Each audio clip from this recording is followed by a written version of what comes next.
What's up, y'all? Welcome back to RonpTv. I'm the host with the most, your favorite podcast host, Ron P. Got a special guest in the building today. Y'all give it up for Larry McCray. Hey. What's going on? You know what's going on. Not much. Now, for the average person who don't know, Larry is actually my biological uncle. You know, so a lot of people be asking me, why you getting the music and how you getting the music. It just I come from a long line of musicians. Your grandma. Yeah, my grandma, you, the whole family. Right. Pretty much. Right. Here, I'm bringing that a little closer. Or can you scoot up? All right, there we go. I just want to make sure they can hear you. But yeah, so a long line of musicians. And so like I said, I'm glad to have you on the show. Not just because you're Larry McCray, I'm just glad to have my uncle on the show. It's been a long time. I know, man, and I'm very apologetic about my disposition, how things go, man. Listen, I'm out here trying to do my little thing. You into it yourself, and you know how time consuming it is, and you don't get the chance to really do a lot of things that otherwise you would take care of, Definitely, being in the music business is definitely a sacrifice as far as time. Right. Just missing events sometimes or want to get together. You can't be everywhere at once, so can't do it all at one time, and it does come with a high price. Yep.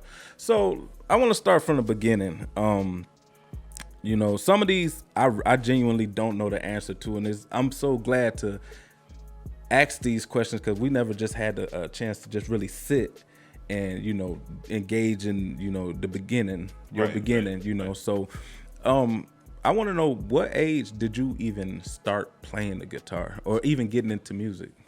Well, prior to my coming to Michigan, I was in Magnolia, Arkansas, a very rural place. I was born in Arkansas in 1960, and I was there up until 1972. And I come to Saginaw, Michigan. I moved in with your grandmother, my sister Clara. And I was supposed to just stay there for the summer school vacation, and go back home when school started back. Well, before time to go back to school, my mother had called and told Clara not to send me back, that the family was uprooting and leaving Arkansas, moving to Michigan.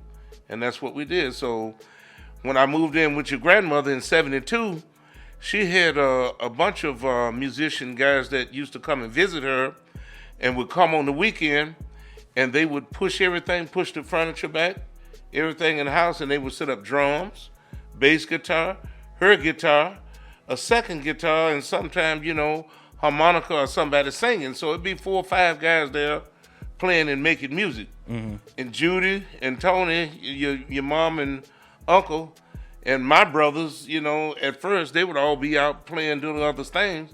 I would be inside where the grown folks was at, playing the music. That's what I wanted. So before you moved to Saginaw or went to go visit or whatever, prior to that, you wasn't even messing around? No. I'd never even been exposed to so how old instrument. Was you? I was 12. So about 12. I was 12, yeah. So it was just, you got around Clara and just the vibe, and you just decided right then that's something you really wanted to. It put the fire in me. It put the fire. When I would see them playing that music, it just turned me on. I wanted to do that too. Right. I wanted to be able to. I love the guitar. That's what got me started. So after that, you was just hooked. Oh yeah.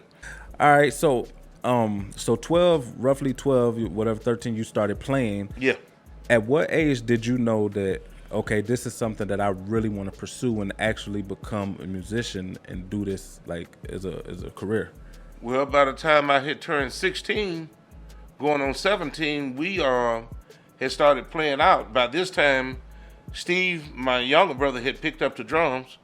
Carl, my older brother, picked up bass guitar. So we had a trio. We had bass, guitar, and drum. Uncle Tony sang. Your mother sang.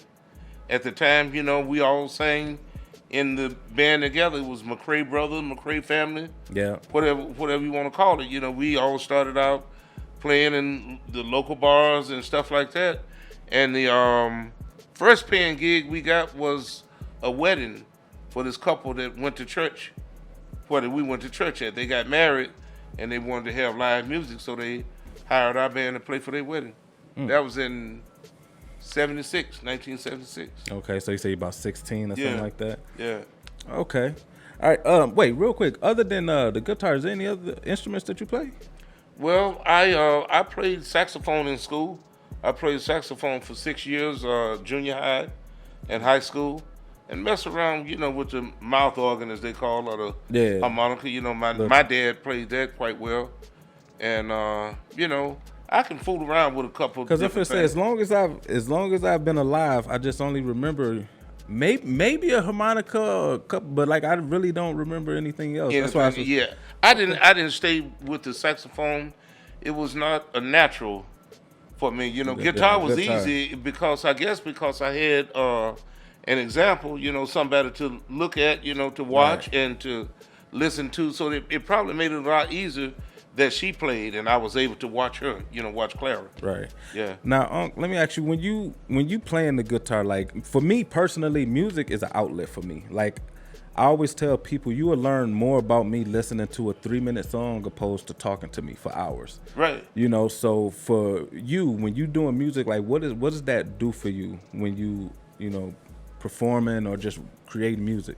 Oh, there's definitely an outlet in performing music, and also a personal satisfaction in being able, if you are able to play something that your listening audience appreciate or enjoy. Right. There's a lot of self gratification in that. Not only music is something that you not only want to enjoy yourself, but you want to share it. Yeah. So if somebody else can get on the same page with your music, or if you can get on their page and connect, well, that's what it's all about. It's the only thing that I have found in my life that it breaks down all social and language barriers.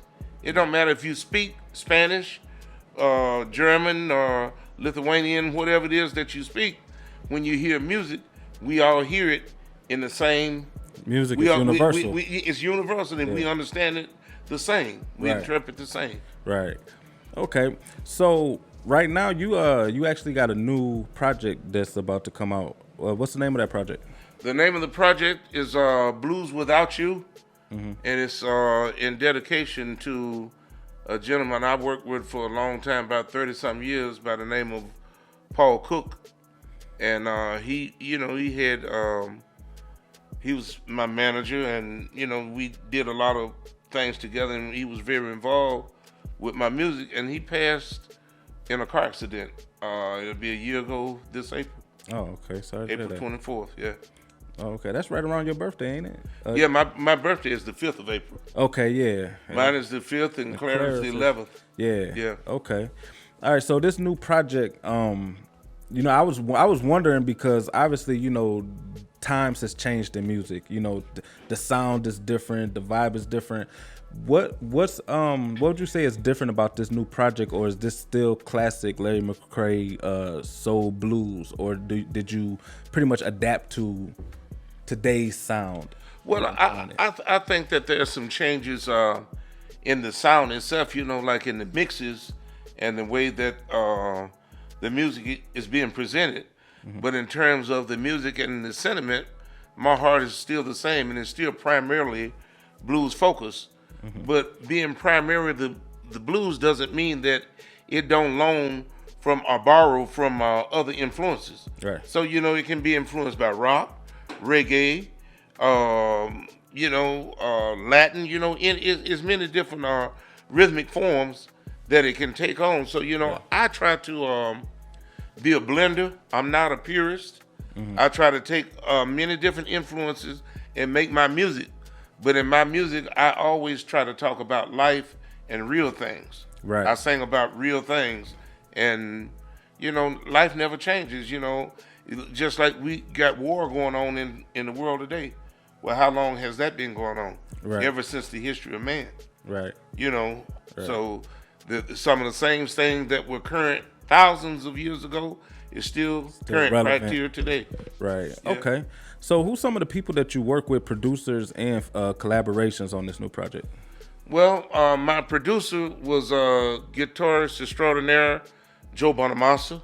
Okay. And Joe Bonamassa right now is the leading blues artist of all time. No one in blues music have sold as many records and copies of their music as Joe. So Joe is the reigning king of the blues as we know it in the industry. Okay. He was the producer along with guitarist Josh Smith, who is another very notable, acclaimed guitarist and producer extraordinaire. So I was very happy to work with them. In terms of special guests, I had Warren Haynes, Okay. formerly of the Allman Brothers of the Government Mule Band. He sat in on the record. I also had Chicago blues woman Joanna Connor sat in and play some slide guitar, Okay. on this project. Do you have a single that's about to come out off of that project? I have 2 single releases that are already out there. One is entitled Arkansas, which was more or less like a tribute to my upbringing and my raising. And I have another one out there right now, and it's called Breaking News, which sings about, current events, the condition, what the country and the world is in today. Right. Price of bread keep rising. Toilet paper can't be found. The only cities that are growing are the California sandy town. The nation is in turmoil, fighting from the left and the right. The future keep on getting darker, and I can't go to sleep at night. Breaking news in the morning, breaking news at night. Breaking news in the evening, make me and my baby fight. Breaking news at lunchtime, breakfast and dinner too. Every time I turn around, have mercy. The people are so confused. I like that. And that's what song is that off of? It's called Breaking News. It's Breaking on. It's a single off of the Blues Without You. Release that's being promoted right now. Okay, and that's actually out and everything. It's not officially released. You can pre-order right now, but it will be released on March 25th. Is the official release date. Okay, that's the official release date of the full project or just Yes. the single? Okay. Yes. All right.